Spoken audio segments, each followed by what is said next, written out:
Good evening and welcome to Horror Historian. My name is Amanda, and tonight we'll be discussing the 1974 comedy Young Frankenstein. This movie is an absolute delight by the absolute madman Mel Brooks. I cannot recommend this movie enough. If you haven't seen it, go watch it. Definitely go watch it before seeing this review. It's not really a spoiler because it's Frankenstein, but you know what I mean. Like I said, this movie was directed by Mel Brooks. He has been actively working for 7 decades, and the last project he worked on was released in 2023. The man is an absolute beast.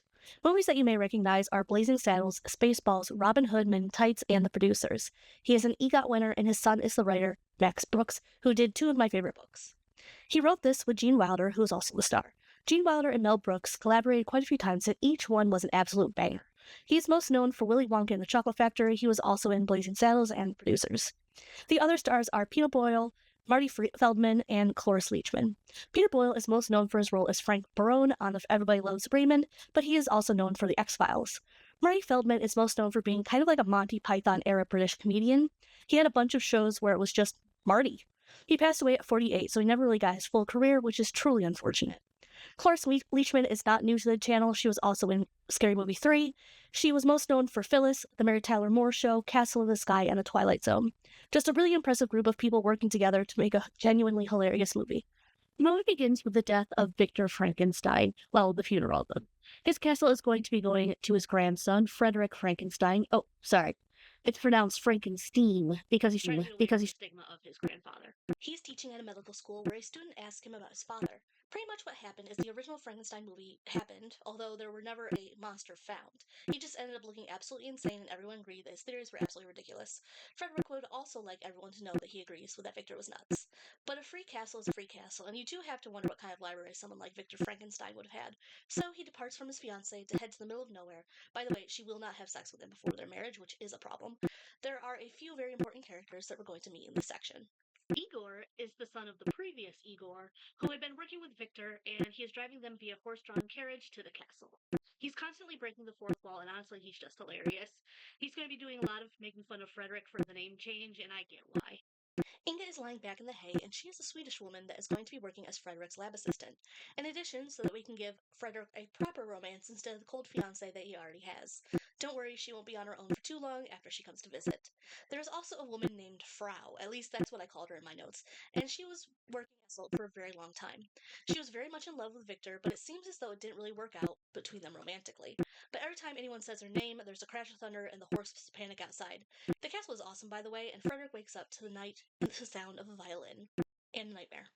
Frederick and Inga follow the sound of the violin, and they end up realizing that a bookcase is actually a secret passageway. There's some shenanigans, but they do eventually find their way down to Victor's lab and his secret library, something that Frederick was certain existed. They don't find who was playing the violin, but they do find that Igor had gone down there for the same reasons. But they do find absolutely everything that Victor had used to bring a body back minus a body. And the more that Frederick gets to read the personal writings of his grandfather, the more he's starting to think that this could work. By the end of that, he's just full mad scientist. They need a huge person in order for this to work. So it's a really good thing that a giant is being hanged for his crimes, so that they have a body they're looking for. Inga, in particular, is curious about how certain parts of him will be in comparison to an average man. Igor is given the task to fetch a brain, but he breaks the brain belonging to the genius that Frederick had requested. He finds an abnormal brain that he reads as Abby Normal later on, so they basically have a giant with the brain of a lunatic, and that pretty easily explains everything that happens. The village is naturally very concerned about the castle being inhabited by another Frankenstein, and they feel as though something like what Victor did is going to happen again. And to be fair, there's been a few things happening in town that didn't happen before Frederick arrived. They have an inspector that is offering to investigate what is going on to find out if these rumors have any credence. The man is a very Mel Brooks character. He is ridiculous. He has a very Thick German accent, prosthetic arm that he uses to great comedic effect, and one eye. He arrives at the castle, and that is the exact moment that their monster decides to start showing signs of life. It had been a while. They did do their best to try and bring him back, but it didn't seem like it worked. So Frederick had run back up to meet with the inspector and tried to assure him that everything was fine. They're playing darts when the monster starts to groan. Frederick tries to pretend it's him, but he knows that they are in dangerous waters. The inspector is gotten rid of pretty quickly, and Frederick rushes back down to the lab only to find the Frau releasing the monster. When she plays the violin, the creature is calm. But when fire, or in this case sparks, occur, it's a lot harder to get the monster to calm down. He is absolutely terrified and ends up fleeing from the castle. He does not kill the little girl that he comes across like the original, but he does accidentally launch her into bed through a seesaw. He also meets a blind man, and although he's nice, he keeps accidentally causing the monster pain, so he gets the hell out of there. Frederick and the others create a trap to catch him, though, and not wanting him to wander too far away and get caught. They lock him in a room, and finally Dr. Frankenstein is a good father to the monster that he created. He wants to help the monster instead of abandoning or killing him. It takes some buttering up, but the monster stops trying to actively kill him, and at least seems to try to want to make things all work. Frederick knows that they can't hide him forever, and that's not fair to the monster, so they decide to put on a little show to introduce him to the village once and for all. The show goes on, and it's starting out pretty good, actually. They are performing Putting on the Ritz with a choreographed dance. This theater is impressed by the monster's ability to do something so human.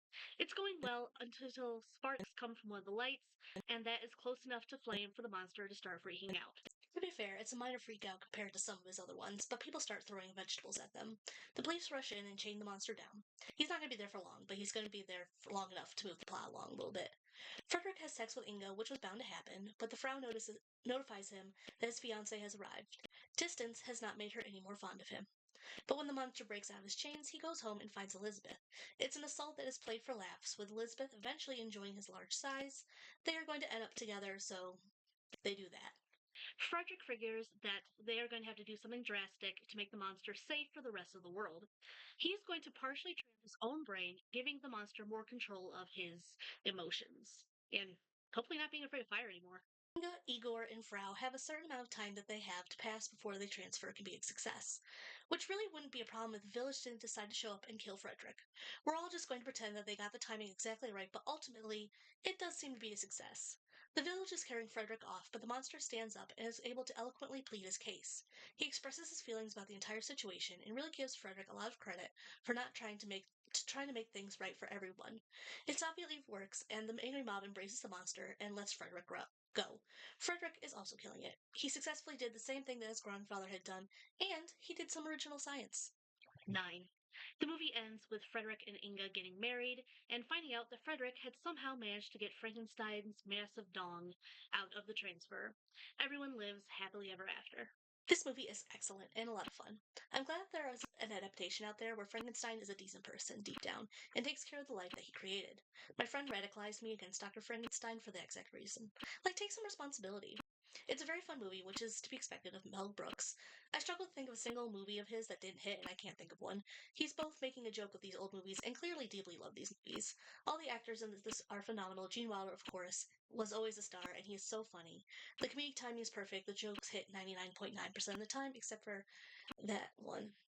And thank you so much for watching. My name has been Amanda, and this has been Horror Historian. Would I survive? Probably. I don't mess with people that are over like 6'2", so I think I'm gonna see the monster and just head the other way.